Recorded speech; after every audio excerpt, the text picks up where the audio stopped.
You might want to rethink wind, solar, and batteries because, like all machines, they're built from non-renewable materials.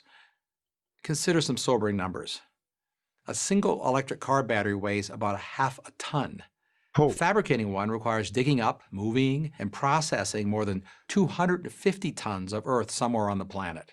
my. Building a single 100 For a megawatt single wind battery. farm can power 75,000 homes. Whoa. So wait, it uses resources. So it's going to use our resources, and then once the resources have been used, it'll hurt humanity.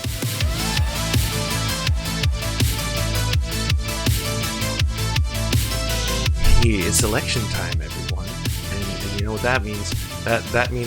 That means that the world's on fire, and California's on fire, and Washington's on fire, and the smoke is blowing to Canada. So Canada is getting smoked out at the same time. So it's a time, I think, to learn about what's wrong with wind and solar, thanks to PragerPoo. Have you ever heard of unobtainium? It's the magical energy mineral found on the planet Pandora in the movie Avatar. Whoa. Starting right away with the hard facts. Nice. Unobtainium. Tell me more. I want to learn about my avatar. It's a fantasy in a science fiction script. Oh. But environmentalists think they found it here on Earth in the form of wind and solar power. Oh! They think all the energy we need can be supplied by building enough wind and solar farms and enough batteries. The simple truth is that we can't, nor should we want to, not if our goal is to be good stewards of the planet. Not to mention, has anyone actually seen that film? It will not end well for us. Basically, just watch Fern Gully and then put some 3D glasses on and you'll learn. To understand why, consider some simple physics realities that aren't being talked about. I am so ready for some physics realities. And again, I'm not a physician. I'm not a scientist anyway, so I'm ready to learn. My body is ready. All sources of energy have limits that can't be exceeded. The maximum rate at which the sun's photons can be converted to electrons is about 33%. Okay. Our best solar technology is at 26% efficiency. For wind, the maximum capture is 60%. Our best machines are at 45%. Okay. So we're pretty close to wind and solar limits. Despite PR claims about big gains coming, there just aren't any possible. And wind and solar only work when the wind blows and the sun shines, but we need energy all the time. Wait, is there times when the sun stops shining? Is that coming? Or are you planning to blot out the sun? Is this a Mr. Burns-esque warning? Oh no. The solution, we're told, is to use batteries. Again, physics and chemistry make this very hard to do.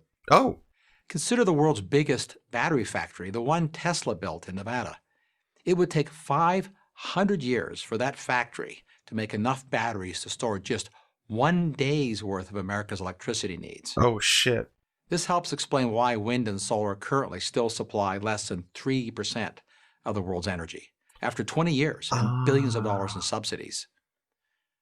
Putting aside the economics, if your motive is so is that how that works, by the way? Because I know we were learning about physical realities, and I'm just curious because again, I'm not a physicist, but does it work in which we get energy and it has to go directly into a battery before we can utilize it? At which point we then take the energy from the battery and power our homes. That's how that works, right? We have to we transfer it and then we utilize it. You might want to rethink wind, solar, and batteries because, like all machines, they're built from non-renewable materials. Consider some sobering numbers. A single electric car battery weighs about half a ton. Oh. Fabricating one requires digging up, moving, and processing more than 250 tons of earth somewhere on the planet. My. Building a single 100 For a megawatt single wind battery. farm can power 75,000 homes. Whoa. So wait, it uses resources. So it's going to use our resources, and then once the resources have been used, it'll hurt humanity. In 50,000 tons of concrete, as well as 900 tons of non-recyclable plastics for the huge blades. To get the same power from solar, the amount of cement, steel, and glass needed is 150% greater. Then there's the other minerals needed, including elements known as rare earth metals, With current plans, the world will need an incredible 200 to 2,000% increase in mining for elements such as cobalt, lithium, and dysprosium, to name just a few. So what are we using rare earth metals for now? Like when we're mining, like we haven't slowed down our mining, but what are they mostly used for? Because if the answer is fleshlights, I think we could utilize it for something a little more, I don't know, beneficial to humanity. Where's all this stuff going to come from? Massive new mining operations, almost none of it in America, some imported from places hostile to America, in some places we all want to protect. Australia's Institute for Sustainable Futures cautions that a global gold rush for energy materials will take miners into remote wilderness areas that have maintained high biodiversity because they haven't yet been disturbed. And who's doing the mining? Well, let's just say that they're not all going to be union workers with union protections. Oh, whoa. Oh, wow. He's speaking directly to the left here. So all you leftoids, you like unions, do ya? Yeah? Well, get ready. Get ready for some physical realities. Amnesty International paints a disturbing picture. Oh, shit. The marketing of state-of-the-art technologies are a stark contrast to the children carrying bags of rocks. And then the mining itself requires massive amounts of conventional energy. This is neat because they're playing to the fact that, I'm pretty sure most people watching are like, I'm kind of horrified by our exploitation of people in other countries. And yes, sometimes child workers. I mean, we have this cognitive dissonance that we kind of push it out of our minds, and then we just enjoy our cell phones. But that's kind of the point, right?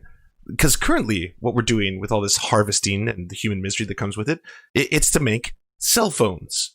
Cell phones, and again, vibrating fleshlights. That's it. Then there's the waste.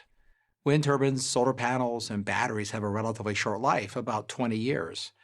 Are rare earth metals used in solar panels? A new report by the French Environment and Energy Management Agency, ADEME, shows that rare earth minerals are not widely used in solar panels or battery storage technologies, and despite their name, they aren't actually that rare at all. Their criticality is mainly related to the current virtual monopoly of China for extracting and processing. The agency noted that the country accounted for 86% of the world's production of rare earth minerals in 2017. The extraction of rare earths has a significant toxicological impact on the environment, depending on the nature of the reserves. ADEME said the presence of thorium and uranium in deposits can mean that rare earth create a kind of radioactive pollution that is different from other types of waste. However, the agency ultimately concluded that the renewable energy sector barely uses such materials. Barely uses it. Wow. With current plans, the International Renewable Energy Agency calculates that by 2050, the disposal of worn-out solar panels will constitute over double the tonnage of all of today's global plastic waste. Worn-out wind turbines and batteries will add millions of tons more waste. It'll be a whole new environmental challenge. Wow. Before we launch history's biggest increase in mining, which again we debunked with one article. That's all it really took for that. But why try to use any of our industries or resource extraction towards developing renewable energies when we can have more cell phones? More cell phones. They got millions of acres in pristine areas. Because, by the way, you need a new cell phone every single year. You can't get upgradable parts. You can't get replaceable parts. We can't have incremental technology, which ultimately would be way cheaper and also be way more upgradable. We'd have better technology all the time, way cheaper, way less mineral extraction, way less human suffering. But no. You need a new iPhone, all right, every single year. Every year you need a brand new one. And we're going to make sure of that, because after a year's time, some upgrade, some new OS will suddenly make the entire phone unusable. It'll become super, super slow, in which case, it's time for an upgrade, y'all. Time to upgrade your life. What are you about? We might want to reconsider our almost inexhaustible supply of hydrocarbons, the fuels that make our marvelous modern world possible. Oh. And technology is making it easier to acquire and cleaner to use them every day. The following comparisons are typical and instructive. It costs about the same to drill one oil well as it does to build one giant wind turbine.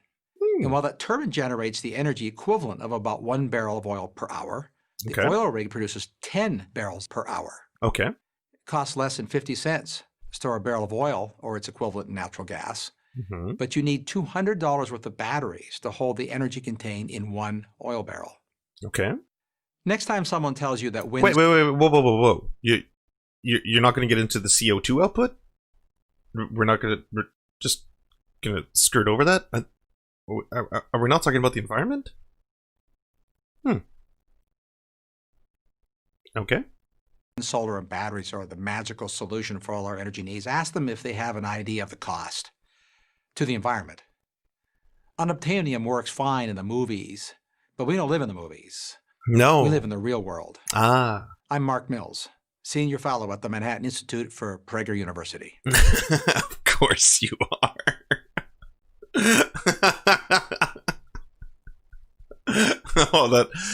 that makes so much sense. Yeah. Okay. I think the only unobtainium here is facts and logic being obtained by this little cranium right up here. CO2 is a myth invented by the left. Yeah, I know. What the fuck is wrong with us? Why did we invent CO2? If we hadn't done that, we'd be fine. Everything would be totally fine.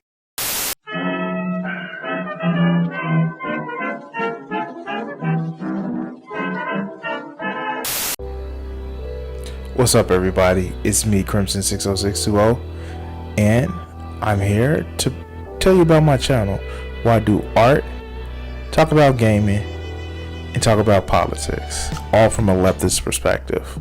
From a guy that was born in the 80s, raised in the 90s, and just experienced his life in a strange way. Thanks.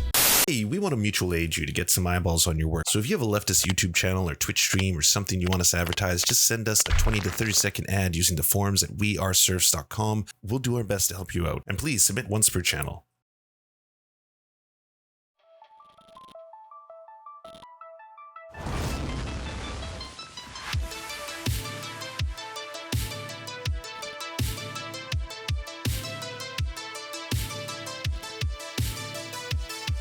To our God, I'm Wrath. We pray at your altar of greatness. To our monarch, Thomas Bone, you are the light that guides our path. To our lords, Jeffrey Lamb, Trevor R., Stephen, Ninetails Cosmic Fox, Hans Josephine, and Poppy Nelson, we bow meekly for your pleasure. To our knights of the Round Table, Josh Mickelson, Dylan Byth, Alexander Thaler, Zach Christensen, Todd Buckingham, Todd Lajeunesse, Clement Chetska, Skybear Games, Moss Beast, Political Puppy, Ali Menthol, Jimmy Bignuts, Alan R., Andreas Chitoro, Good Poon Hates Cops, That's Solid Poon Then, Dr. Zayas, Joppy, Radiclu, Violent Orchard, and Sophie Baby, we salute you. And to our many merchants and farmers, thank you. Fuck you, Lance!